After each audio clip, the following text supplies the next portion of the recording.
বিশ্বনবী বলেন আমি করি নাই। ওয়া ইন্নী আখতাবিউ দাওয়াতি শাফাআতান লি উম্মতি ইয়াউমাল কিয়ামাহ, আমার ওই স্পেশাল দোয়াটা আমি দুনিয়ার বুকে কঠিন বিপদে পড়েও কোনোদিন করি নাই। আমি আমার স্পেশাল দোয়াটা কিয়ামতের দিন আমার গুনাহগার উম্মতকে সুপারিশের জন্য রেখে দিয়েছি। আল্লাহ বলবেন নবী ইরফা রাসাক, মাথা তোলেন, আর কাটবেন না। বিশ্বনবী মাথা তুলবেন, আল্লাহ বলবেন সাল তোতা, আপনি যা যাবেন তাই দেব। ওয়াশফা তুশাফা, সুপারিশ করেন, সুপারিশ কবুল করব। বিশ্বনবী বলবেন আল্লাহ ওই স্পেশাল দোয়াটা দুনিয়াতে করি নাই, আজকে আমি তোমার দরবারে দাঁড়িয়ে কিয়ামতের দিন ওই দোয়াটা করছি। আল্লাহ আমার যে উম্মতের হৃদয়ে যাররা পরিমাণ ঈমান আছে, আমার একটা উম্মতকেও তুমি জাহান্নামে ঢুকাতে পারবে না।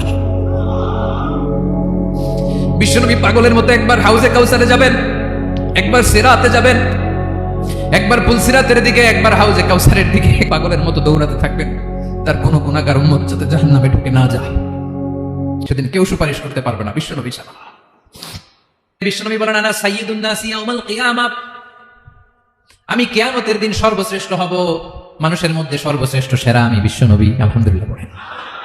বিশ্বনবী বলেন সেদিনটা বড্ড ভয়ঙ্কর, সেদিন কেউ কারো কোনো উপকারে আসবে না, বন্ধু বন্ধুর কাজে আসবে না, স্ত্রী স্বামীর উপকারে আসবে না, স্বামী স্ত্রীর উপকারে আসবে না, পীর সাহেব মুরিদরে বাঁচাতে পারবে না, মুরিদ পীর সাহেবরে বাঁচাতে পারবে না, নেতা কর্মীর পরিচয় দিবে না, কর্মী নেতার পরিচয় দিবে না, ভাই বোনকে চিনবে না, বোন ভাইকে চিনবে না, বাবা তার সন্তানকে চিনবে না, মেয়েকে দেখে মা দৌড়ে দৌড়ে পালাবে। বড্ড ভয়ঙ্কর দিন।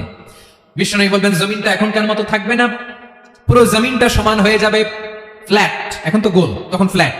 সবাই এক জমিনের উপরে দাঁড়াবে, সূর্যটা মাথার কাছে চলে আসবে, সূর্যের গরমে এই মানুষের মাথার মগজ গলে গলে কানের ছিদ্র নাকের ছিদ্র দিয়ে বেয়ে বেয়ে পড়বে।